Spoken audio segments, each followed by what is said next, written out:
Efesios capítulo 1, versos 7 al 11. Dice así: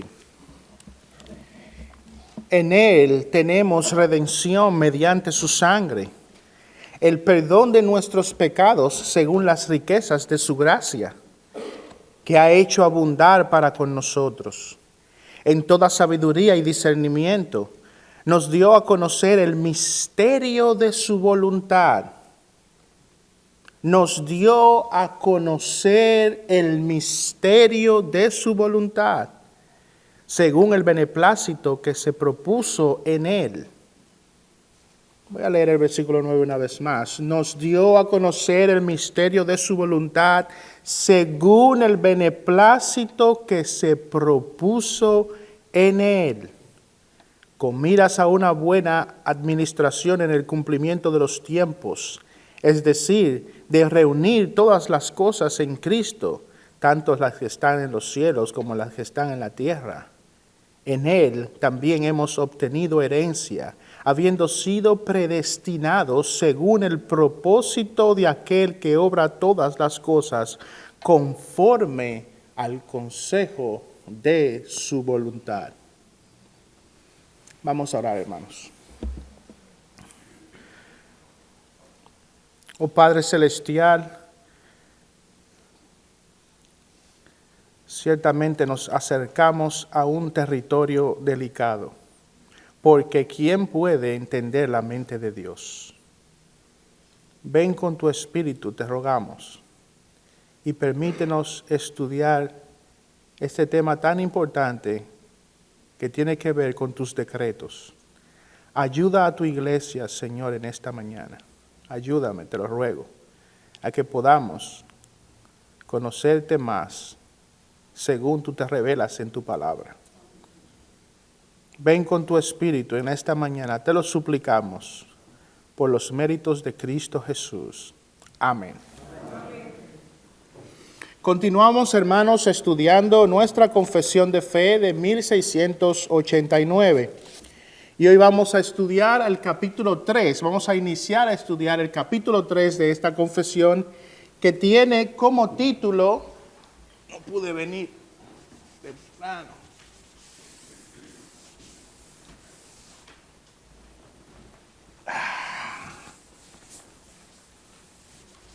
capítulo 3 tiene como título de los decretos de Dios. Los decretos de Dios. Este capítulo contiene 7 párrafos que en su conjunto presentan 2 aspectos importantes sobre Dios y sobre sus decretos. Los párrafos 1 y 2 hablan de lo que comúnmente se conoce como el decreto general de Dios. Los párrafos 3 al 7 entonces nos hablan del decreto de Dios en la salvación de los hombres. Hermanos, si debemos de tener en consideración algo muy importante. Lo que vamos a estudiar es en parte un misterio. En parte un misterio. Y acercarnos a estos asuntos, al acercarnos a estos asuntos debemos hacerlo con mucho cuidado, con mucha cautela, porque podríamos caer en la trampa de entrar en la especulación, de decir aquellas cosas que la Biblia no dice, de hablar más allá de lo que la Biblia habla. Y nuestro llamado es a hablar aquello que la Biblia habla y callar en aquellos lugares donde la Biblia calla. Podemos caer en la trampa de la especulación. Ahora, debido al cuidado que debemos de tener en un tema como este, los decretos de Dios, hoy nos vamos a concentrar solamente en los párrafos 1 y 2, que como dije, hablan sobre el decreto general de Dios. En el párrafo 1, los escritores de la confesión inician introduciendo ese decreto general. Luego en el párrafo 2 ellos pasan a hablar de la incondicionalidad de ese decreto. Ahora, antes de entrar a estudiar estos párrafos, debemos hacernos una pregunta. ¿Qué es un decreto? ¿Qué es un decreto? Un decreto es una decisión tomada por un gobernante o una autoridad superior. En cuanto a Dios, sus decretos son aquellas determinaciones tomadas por Él en correspondencia o en relación a sus propósitos eternos para su creación. Los decretos de Dios son aquellas determinaciones, aquellas decisiones que Dios tomó en relación a su creación. Lo primero que los escritores de la confesión hacen, como dijimos, es presentar entonces una visión general, amplia de ese decreto. Dice la confesión: Dios, desde toda la eternidad, por el sapientísimo y santísimo consejo de su voluntad, ha decretado en sí mismo, libre e inalterablemente, todas las cosas, todo lo que sucede. Dios desde la eternidad. Lo primero que los escritores de la confesión inician haciendo es presentándonos al autor del decreto. Dice Dios, no los hombres. Dios es el autor de los decretos eternos. Salmo capítulo 115, verso 3 dice: nuestro Dios está en los cielos, Él hace lo que le place. Dios está en los cielos y Él decreta, Él hace según le place, según su voluntad. Lo segundo que ellos presentan en esa declaración, esa presentación general, es que especifican el tiempo en el que los decretos ocurrieron. ¿Cuándo ocurrieron estos decretos? Bueno, dicen los escritores de la confesión, Dios desde toda la eternidad, desde antes de la fundación del mundo, desde toda la eternidad, decretó. Isaías capítulo 43, verso 13 dice: aún desde la eternidad yo soy, y no hay quien libre de mi mano. Yo actúo, ¿y quién lo revocará? La Biblia es clara, Dios desde la eternidad ha decretado, ha actuado, y nadie puede revocar su decreto. Lo tercero que los escritores de la confesión nos especifican en esa declaración general es que los decretos de Dios han sido hechos en sí mismo, por Él mismo. Dice, por el sapientísimo y santísimo consejo de su propia voluntad, ha decretado en sí mismo. La causa determinante de que Dios decretara lo que ha decretado es Él mismo, para Él mismo, por Él mismo. Dios no tiene una fuente de inspiración. Dios no tiene una referencia que copiar.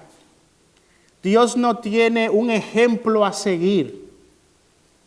Lo que Él dice que hará, lo que Él dice que ocurrirá, tiene su fuente en Él mismo. La razón última de que Él decretara todo lo que habría de suceder es Él mismo. Él es la razón última de los decretos. Es su propia voluntad lo que da origen a sus decretos. Efesios capítulo 1, verso 11 dice: también hemos obtenido herencia, habiendo sido predestinados según el propósito de aquel que obra todas las cosas. Oigan lo que dice el pasaje, obra todas las cosas, conforme al consejo de su voluntad. Él decreta y hace que todo lo que ocurre es según el decreto de su voluntad. Nada se escapa a la voluntad de Dios.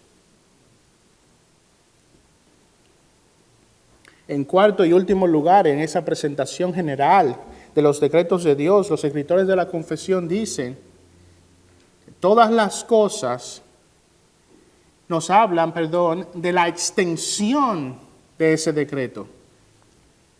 La extensión, ¿hasta dónde se extienden los decretos de Dios? ¿Hay algo fuera de los decretos de Dios? Bueno, ellos dicen no, ellos dicen que sus decretos abarcan todas las cosas, todo lo que sucede. No hay nada que ocurra en este mundo que esté fuera de los decretos de Dios. Nada de lo que ocurre sin que Dios lo haya decretado así. Yo estoy aquí parado porque así Dios lo quiso. Usted está sentado ahí porque así Dios lo quiso.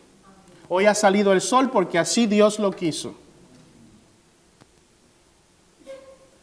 Isaías capítulo 14, versículo 24 dice, ha jurado el Señor de los ejércitos diciendo, ciertamente tal como lo había pensado, así ha sucedido. Tal como lo había planeado, así se cumplirá. Según Él dijo que ocurriría, así se cumplirá. Según el decretado, así ha ocurrido desde la fundación del mundo y así seguirá ocurriendo hasta el final de los días en este mundo. Nada está fuera de los decretos de Dios. Nada. No hay nada fuera del alcance de los decretos de Dios. Sus decretos afectan tanto a los animales como al resto de la naturaleza. Todo el planeta creado, todo lo que ocurre en la naturaleza es parte de los decretos de Dios. Job 37, versos 5 y 6. Maravillosamente truena Dios con su voz, haciendo grandes cosas que no comprendemos, porque a la nieve dice, cae sobre la tierra, y al aguacero y a la lluvia, sed fuertes.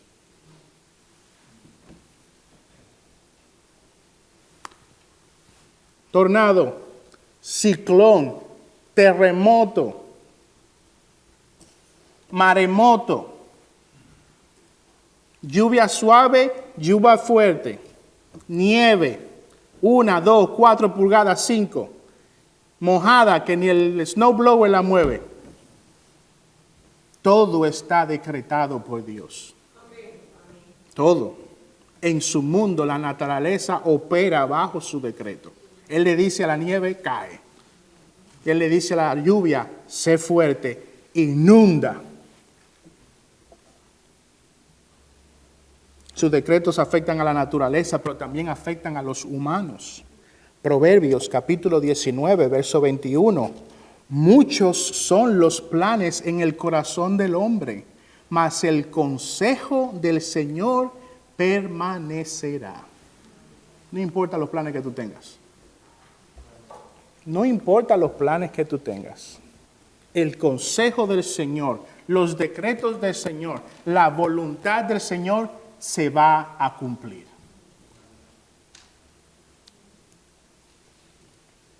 ¿Con quién me voy a casar? Con el Señor, con la persona que el Señor tenga para mí.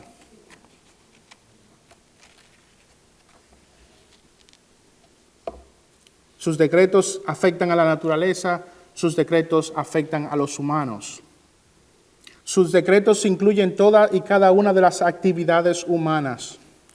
Todo lo que sucede, tanto los acontecimientos grandes como los pequeños, las cosas mayores o las cosas minúsculas, atómicas, mínimas, todo está incluido dentro del alcance del decreto de Dios. El decreto de Dios incluye absolutamente todo.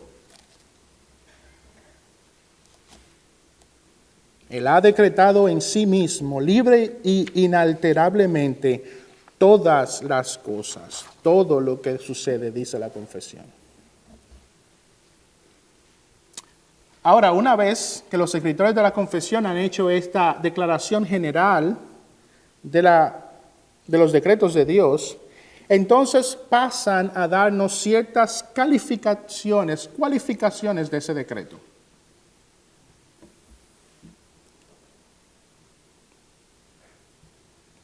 La primera cualificación que ellos hacen de esa declaración general son como especificaciones, se van a especificar cosas, van a aclarar cosas. Lo primero que aclaran o cualifican es que Dios en el decreto general no es el autor de pecado. Si Dios hace todas las cosas y todo ocurre según su decreto, ¿eso incluye el pecado también? Una pregunta legítima. ¿Incluye también el pecado? Dios no es autor del pecado, dice la confesión. Sin embargo, de tal manera que por ello Dios ni es autor del pecado, ni tiene comunión con nadie en él mismo.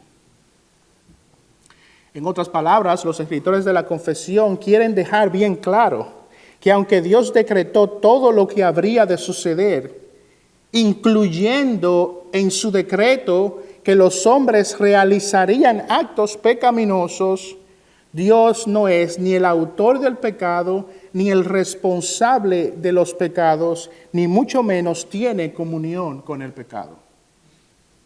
Y ahí es donde nos estamos acercando al territorio del misterio. Dios decretó que el hombre habría de caer. Dios decretó que el hombre había de caer, pero Él no es autor del pecado. Vamos a Santiago capítulo 1, versículos 13 al 14.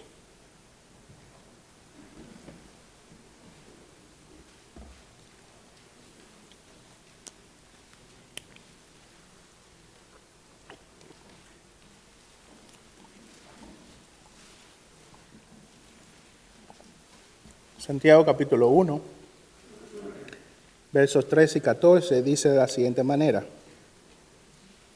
que nadie diga cuando es tentado, soy tentado por Dios, porque Dios no puede ser tentado por el mal, y Él mismo no tienta a nadie, sino que cada uno es tentado cuando es llevado y seducido por su propia pasión. Después, cuando la pasión ha concebido, da a luz el pecado. Y cuando el pecado es consumado, engendra la muerte. Aquí vemos, hermanos, que ninguna criatura es coaccionada o forzada o tentada por Dios a pecar. El pecado no tiene su origen en Dios. El pecado no emana o viene de parte de Dios. El pecado tiene su origen en el hombre. Son los hombres quienes desobedecen y se rebelan contra Dios, contra su voluntad, contra sus decretos, contra sus mandatos. Es el hombre quien es llevado y seducido por su propia pasión. Las pasiones, o como se traduce en otras versiones, la concupiscencia, se refiere a esos deseos carnales y pecaminosos que son parte del hombre caído. Es esta concupiscencia la que opera en el hombre y por la cual se concibe el pecado. La Biblia es clara. Primera de Juan, capítulo 1, versículo 5 dice: y este es el mensaje que hemos oído de Él y que os anunciamos. Dios es luz y en Él no hay tiniebla alguna. No hay tiniebla, no hay pecado, no hay nada que tenga que ver con el pecado en Dios.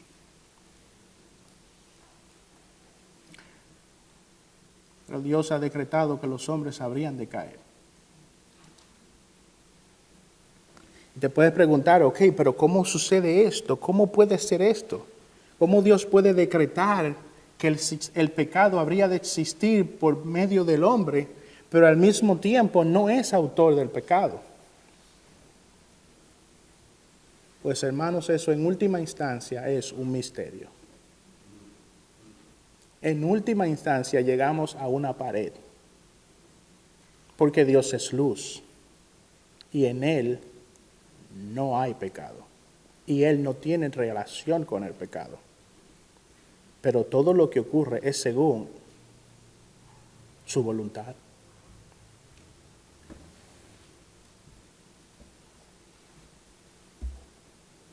La Biblia deja claro que Dios odia el pecado, pero sin embargo, por el sapientísimo y santísimo consejo de su propia voluntad, decretó que el pecado ciertamente habría de ocurrir y que el hombre habría de caer. Eso es un misterio. Ahora debemos entender que el hecho de que Dios haya decretado que el pecado habría de ocurrir y por ese pecado la condenación eterna, en ninguna manera quiere decir que existe lo que se conoce como la predestinación al pecado o la doble predestinación. Por el hecho de que Dios decretara que el pecado habría de ocurrir y por ese pecado el hombre habría de ser condenado al infierno, eso no quiere decir que hay una doble predestinación. La doble predestinación es la creencia incorrecta de que Dios crea a algunas personas con el propósito de que su existencia pequen, con el propósito de que pequen y sean por ese pecado enviados al infierno. Nosotros no creemos que eso es lo que la Biblia enseña. Dios no ejerce esa influencia irresistible en el hombre para que el hombre peque y por ese pecado enviarlo al infierno. La doble predestinación explica que existe una simetría entre la elección y la reprobación. Esto quiere decir que Dios obra de la misma manera con respecto a los elegidos que como opera en los reprobados. Es decir, que desde toda la eternidad, según la doble predestinación, desde toda la eternidad, Dios decretó a algunos para elección y por esa elección y por la iniciativa divina los llevó activamente a la salvación. Para que una persona sea salvo, Dios por su Espíritu tiene que ejercer una gracia en esa persona.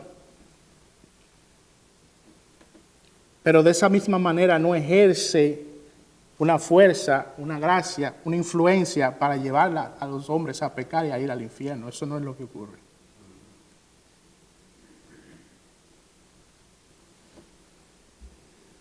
La doble predestinación dice que desde toda la eternidad Dios decreta que algunos pequen y por ende interviene activamente para obrar el pecado en sus vidas, llevándolos de esa forma a la condenación. De alguna manera pareciera como si el hombre nace en un estado neutral y entonces Dios ejerce una influencia o para hacer el bien o una influencia para hacer el mal. Dios no influye en nadie para pecar. Él no tienta a nadie. Él no empuja a nadie al pecado. Eso es contrario, hermanos, a lo que hemos visto hasta ahora. Dios no puede provocar, Dios no puede incitar a nadie a pecar. Lo que vemos en las Escrituras es que Dios interviene positivamente y activamente en la vida de los elegidos para llevar a aquellos que Él eligió desde la fundación del mundo hacia el convencimiento, hacia la fe y posteriormente hacia la salvación. Él ejerce esa influencia en los hombres, en aquellos que han elegido para que fueran salvos, por su Espíritu en gracia. Él ejerce positiva y activamente en la vida de los hombres para llevarlos del pecado a la vida. Pero Él no lo hace de aquellos que están básicamente en un estado neutro para influenciarlos a pecar. Él no ejerce esa fuerza. La doble predestinación es claramente una distorsión de las Escrituras porque convierte a Dios en el autor del pecado. Más aún presenta a Dios como un ser incoherente que castiga a una persona por hacer lo que Dios le ordenó y posteriormente le llevó irresistiblemente a hacer. Es como si Dios dice, bueno, yo te voy a llevar irresistiblemente en contra de tu propia voluntad a pecar y luego te voy a mandar al infierno por eso. Eso no es así como funciona. Si bien Dios decretó que el pecado habría de ocurrir, este decreto es lo que se llama comúnmente como un decreto permisivo. El decreto permisivo de Dios tiene que ver con sus mandamientos. Dios nos manda a hacer el bien y no a hacer el mal.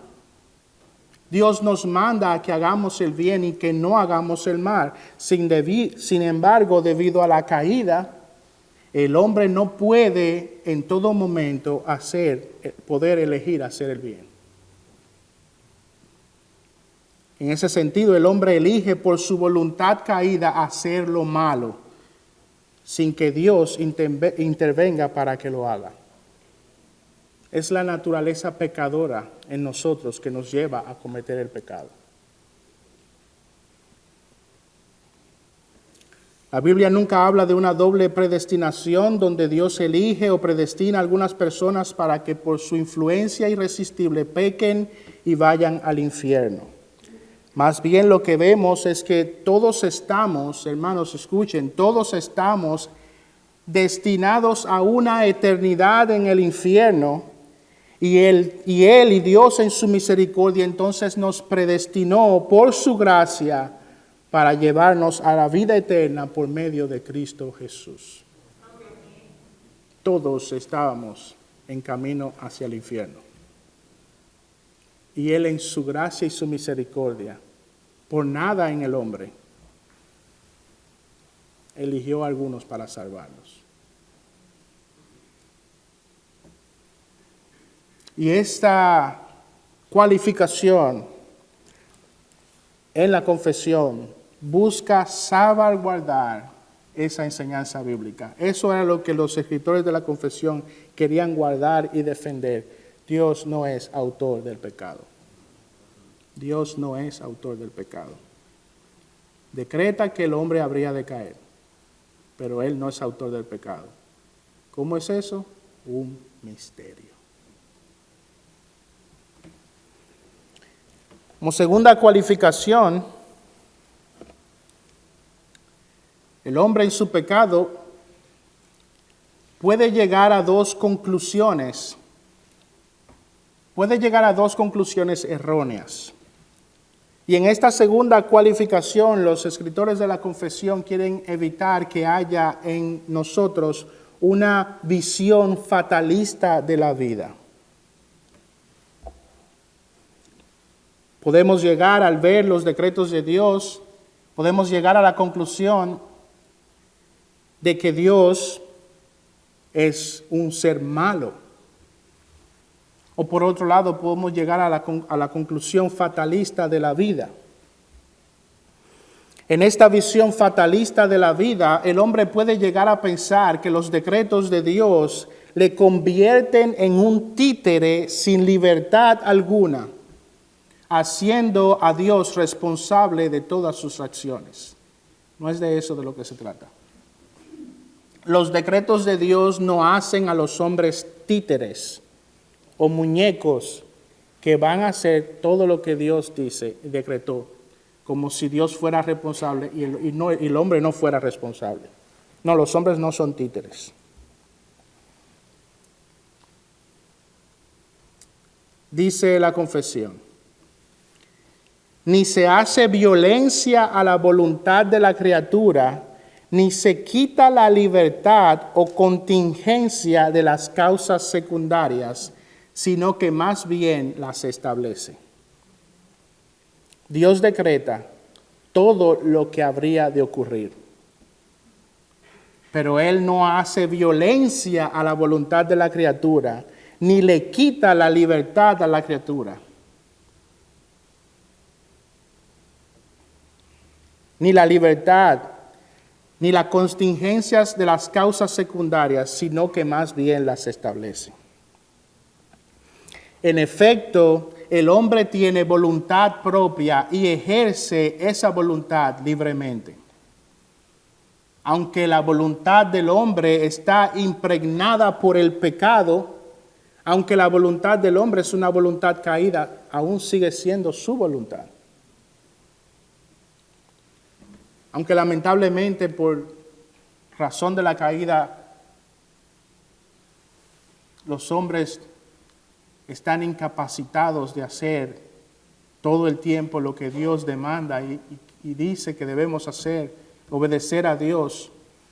Eso no quiere decir que nosotros somos títeres, nosotros ejercemos nuestra voluntad, una voluntad caída, pero ejercemos nuestra voluntad. El hombre no está obligado a pecar o a rebelarse en contra de la voluntad de Dios. Y en última instancia eso lo hace responsable de sus pecados. El hombre es responsable de sus pecados. El decreto de Dios no es un acto violento contra la voluntad de la criatura, sino que la voluntad libre de la criatura está incluida en los decretos de Dios. De esa misma manera, Dios incluye no solo la voluntad libre del hombre, sino también incluye las contingencias o las circunstancias que han rodeado a ese hombre.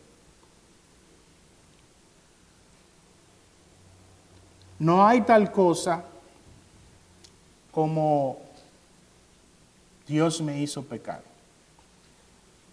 No hay tal cosa como fue Dios que permitió que esta mujer atractiva me pasara por el frente y mis ojos se voltearan y pecara.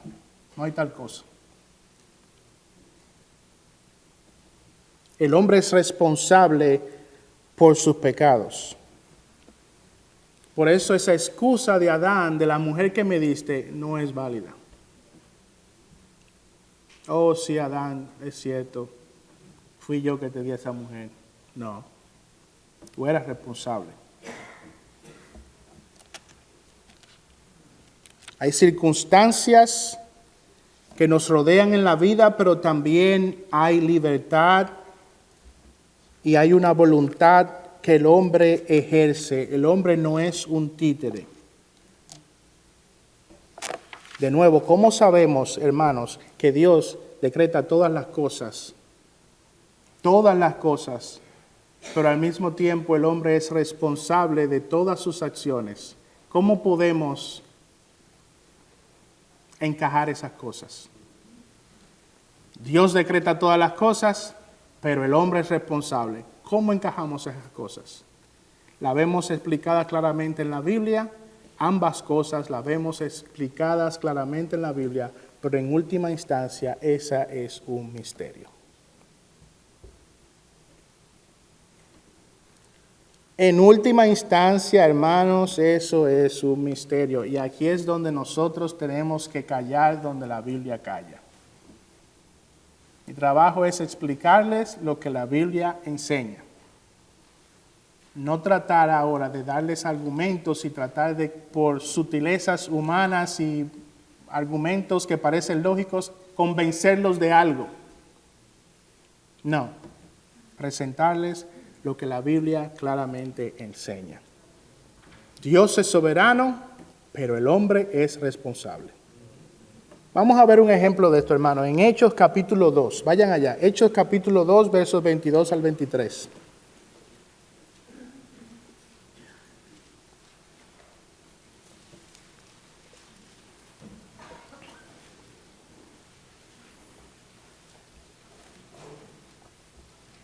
Dios es soberano, pero el hombre es responsable.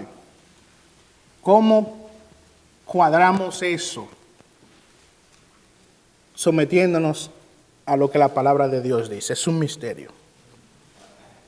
Hechos capítulo 2, versos 22 al 23. Dice: varones israelitas, escuchad estas palabras. Jesús el Nazareno, varón confirmado por Dios entre vosotros con milagros, prodigios y señales que Dios hizo en medio vuestro a través de él, tal como vosotros mismos sabéis, a este entregado, fíjense lo que dice, entregado por el plan predeterminado y el previo conocimiento de Dios. ¿Quién estableció el plan? Dios. Fue un plan y fue predeterminado. Y Dios lo hizo. Dios planeó que así fuera. A este, entregado por el plan predeterminado y el previo conocimiento de Dios, clavasteis en una cruz por mano de impíos y le matasteis. Wait, espérate. Pero si este es el plan de Dios, ¿por qué yo soy responsable? ¿Por qué tú me dices que fui yo que lo maté? Sí, fuiste tú que lo mataste. Fuiste tú.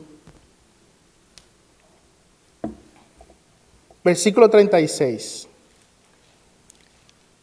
de ese capítulo. Versículo 36. Sepa pues con certeza toda la casa de Israel que a este Jesús, a quien vosotros crucificasteis, Dios le ha hecho Señor y Cristo. Vosotros, ustedes lo hicieron. Ustedes son responsables de esa acción. Fue decretado por Dios, fue planeado por Dios, pero ustedes son responsables de eso. ¿Cómo cuadramos ese asunto? La Biblia es clara. Dios decreta todas las cosas. Pero la Biblia también es clara. Los hombres son responsables. ¿Cómo cuadramos ese asunto? Es un misterio. Pero la Biblia es clara en ese asunto.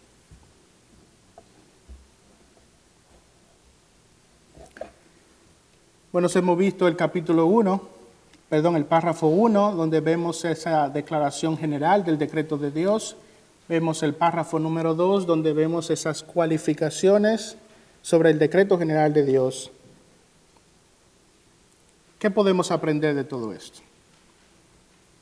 ¿Qué dicen los escritores que debemos aprender de todo esto? Los escritores de la confesión dicen: en lo cual se manifiesta su sabiduría en disponer todas las cosas y su poder y fidelidad en llevar a cabo sus decretos. Si miramos la sustancia de su decreto, ¿qué aprendemos? ¿Qué vemos? Bueno, vemos la sabiduría, vemos el poder y vemos la fidelidad de Dios. Su sabiduría, su poder, su fidelidad. Los decretos de Dios en última instancia exaltan a Dios. Nos muestran su majestad, su misterio, su incomprensibilidad.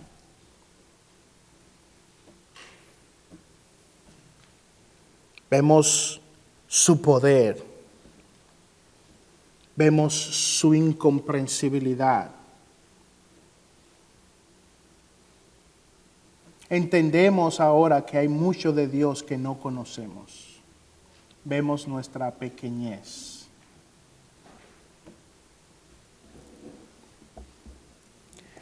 ¿Cómo debemos reaccionar ante este misterio? Al estudiar los decretos de Dios debemos aceptar con humildad lo que la Biblia claramente presenta, aunque nosotros no lo entendamos. Humildad. Debemos asumir una posición de humildad frente a ese Dios soberano, del cual no entendemos a veces muchas cosas. Hermanos, siempre habrá tensión entre la soberanía de Dios y la responsabilidad humana produce en nosotros una tensión. Hay algo que no entendemos, no nos cuadra. Esa es una tensión. Y por todos los siglos de la humanidad ha existido esa situación de tensión ahí, que no entendemos. Nuestra mente llega a una pared, no nos cuadra. La pregunta no es si la tensión existe o no. La pregunta es cómo reaccionamos ante esa tensión. ¿Cómo reaccionamos ante esa realidad que se nos presenta en las Escrituras? Bueno, hermanos, para vivir a la luz de esa realidad, de esa tensión bíblica, tenemos que vivir confiando en Dios y sometidos a Él en humildad y fe. Cuando llegamos a esa pared, tenemos dos opciones. O somos rebeldes, o comenzamos a impugnar el carácter de Dios, comenzamos a poner a Dios en el banquillo de los acusados, ponemos a tener esta actitud de rebeldía y de cierto modo hasta ira contra Dios, cuestionamos a Dios, o podemos tomar una actitud de sumisión y de humilde sometimiento a los decretos de Dios. ¿Cuál de los dos? ¿Cuál de los dos?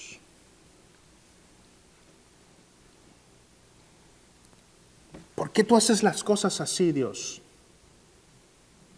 ¿Por qué es esta tensión? ¿Cómo es posible que tú decretes que algo tan destructivo, tan dañino, tan malo como el pecado habría de ocurrir y al mismo tiempo yo soy responsable de eso?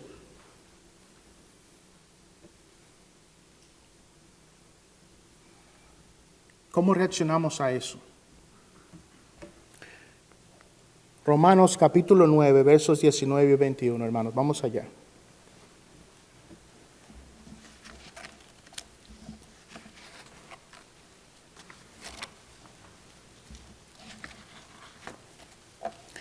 Dice así, Romanos 9, 19 y 21. Me dirás entonces, ¿por qué pues todavía reprocha a Dios? Porque ¿quién resiste a su voluntad? Al contrario, ¿quién eres tú, oh hombre, que le contestas a Dios?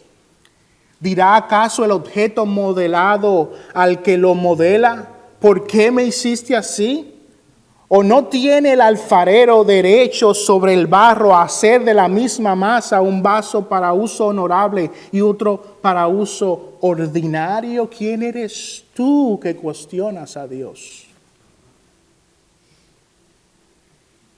Los decretos de Dios te llevan a la rebeldía, a la molestia. ¿Quién eres tú que pones a Dios en el banquillo de los acusados?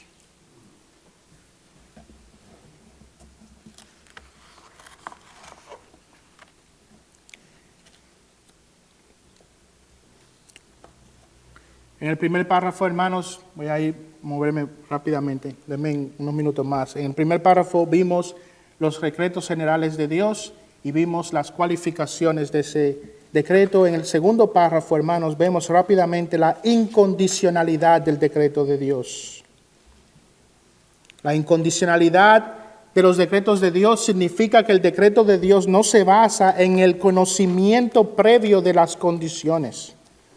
Aunque Dios, dice la confesión, aunque Dios sabe todo lo que pudiera o puede pasar en todas las condiciones que se pueda suponer, sin embargo, nada ha creado porque lo supiera nada ha decretado porque lo previera como futuro o como aquello que había de suceder en dichas condiciones. Dios no decretó que las cosas ocurrieran porque supiera desde la eternidad que las cosas habrían de suceder, como si Dios estuviera bajo el control de las circunstancias. Dios no decretó que lo que habría de ocurrir, ocurriría porque Él llegó a verlo en el futuro, porque en su presencia Él viera lo que habría de venir. Dios conoce lo que ha de venir en el futuro porque Él lo decretó así. Él no es un reaccionario, Él no está reaccionando a lo que ve en el futuro, no, Él sabe lo que habrá de venir en el futuro porque Él lo decreta así. Números capítulo 23, versículo 19. Dios no es hombre para que mienta, ni hijo de hombre para que se arrepienta. ¿Lo ha dicho Él y no lo hará? ¿Ha hablado y no lo cumplirá? Dios no es una víctima de las circunstancias. Dios sabe lo que habrá de ocurrir porque Él lo decretó.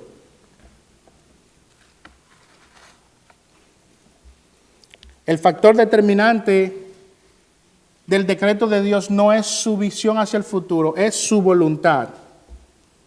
Y eso, hermanos, ocurre así aún en el mismo acto de la salvación.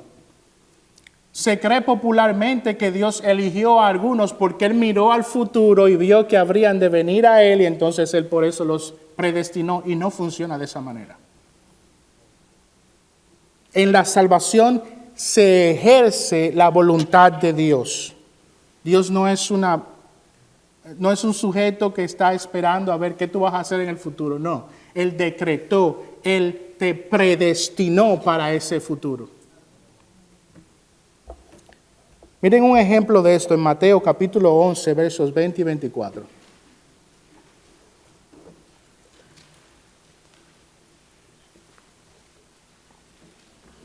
Mateo capítulo 11, versos 20 y 24. Dice así: entonces comenzó a increpar a las ciudades de las que había hecho la mayoría de sus milagros, porque no se habían arrepentido. Versículo 21. Ay de ti, Corazín, ay de ti, Betsaida, porque si los milagros que se hicieron en vosotras se hubieran hecho en Tiro y en Sidón, hace tiempo que se hubieran arrepentido en silicio y ceniza. Por eso os digo que en el día del juicio será más tolerable el castigo para Tiro y Sidón que para vosotras. Y tú, Capernaum, ¿acaso serás elevada hasta los cielos? Hasta el Hades descenderás, porque si los milagros que se hicieron en ti se hubieran hecho en Sodoma, ésta hubiera permanecido hasta hoy. Sin embargo, os digo que en el día del juicio será más tolerable el castigo para la tierra de Sodoma que para ti. ¿Qué vemos aquí, hermanos, en este pasaje?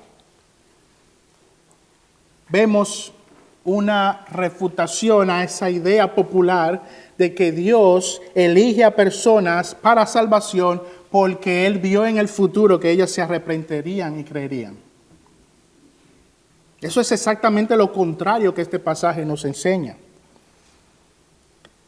Jesús dijo, si los milagros que se hicieron en Corazín y Betsaida se hubieran hecho en Tiro y en Sidón, hace tiempo que se hubieran arrepentido.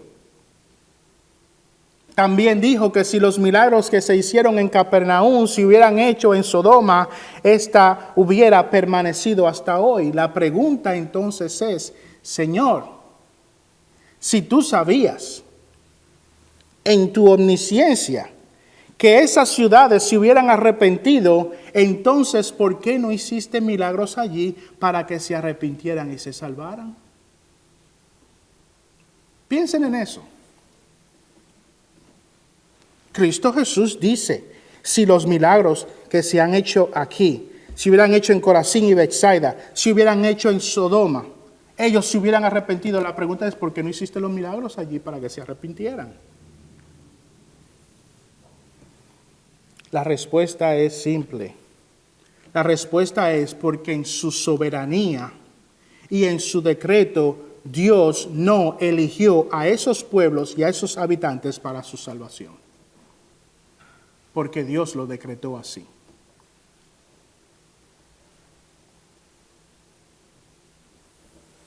Dios decretó que Corazín y Betsaida, Tiro, Sidón, Sodoma, no vieran la luz.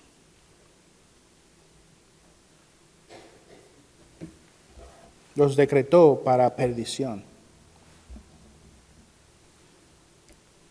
Hermanos, y esto debe llevarnos a un entendimiento de lo terrible que es esa condición. Dios no los eligió para salvación, Dios los dejó en su pecado. La salvación no es porque Dios vio hacia el futuro que tú te ibas a salvar. No, la salvación es una decisión de la voluntad de Dios, su misericordia para ti.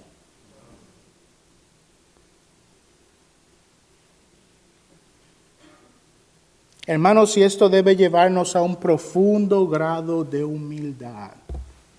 Profundo grado de humildad. Porque nosotros hemos recibido la luz del Evangelio, la misericordia de Dios. Una luz que se nos ha dado gratuitamente, salvíficamente, que si eso otros lo hubieran recibido, posiblemente su destino hubiera sido totalmente diferente. Si Sodoma y Gomorra hubieran sabido salvíficamente algo de lo que tú y yo sabemos hoy, si hubieran arrepentido, pero Dios no les dio esa luz a ellos y nos la dio a nosotros. Eso debe llevarnos a una profunda humildad. Una profunda humildad. Dios decidió en su soberanía abrir nuestros ojos a su gracia y dejar a otros en las tinieblas. Dios lo decidió así.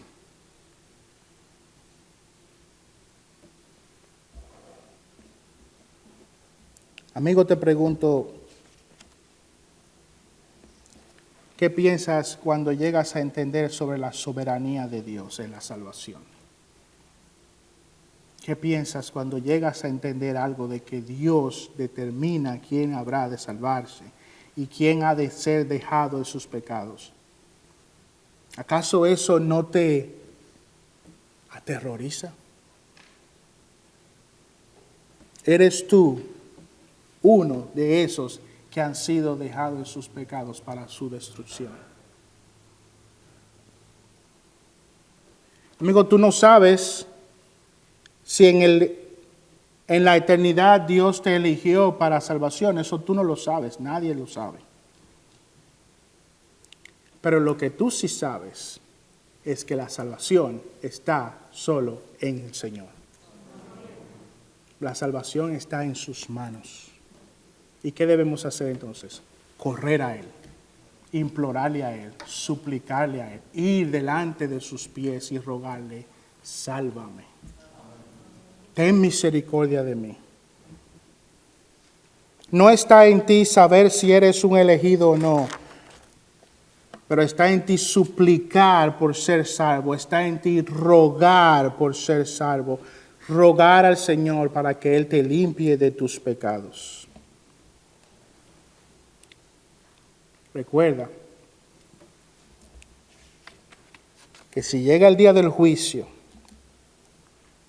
y te encuentras en el estado en el que te encuentras hoy de incredulidad, tú has recibido la luz, tú has recibido el mensaje, no la luz, el mensaje del Evangelio, y tú serás responsable por eso. Ruega al Señor, ven a los pies del Señor, suplicando que Él te salve de tus pecados. Vamos a orar.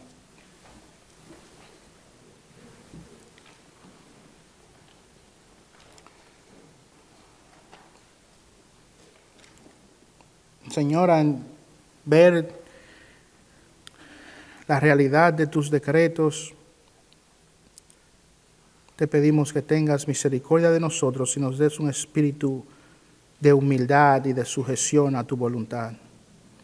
Que no seamos rebeldes, sino que aceptemos lo que la palabra de Dios enseña, aun que no lo entendamos. Gracias te damos por tu gracia inmerecida para con nosotros, que hemos venido a ser hijos de Dios. No lo merecemos. Ahora te rogamos y te pedimos que tengas misericordia de otros, así como la tuviste de nosotros. Sé con nosotros en el resto de este día, te lo suplicamos, Señor. En los méritos de Cristo te pedimos esto. Amén.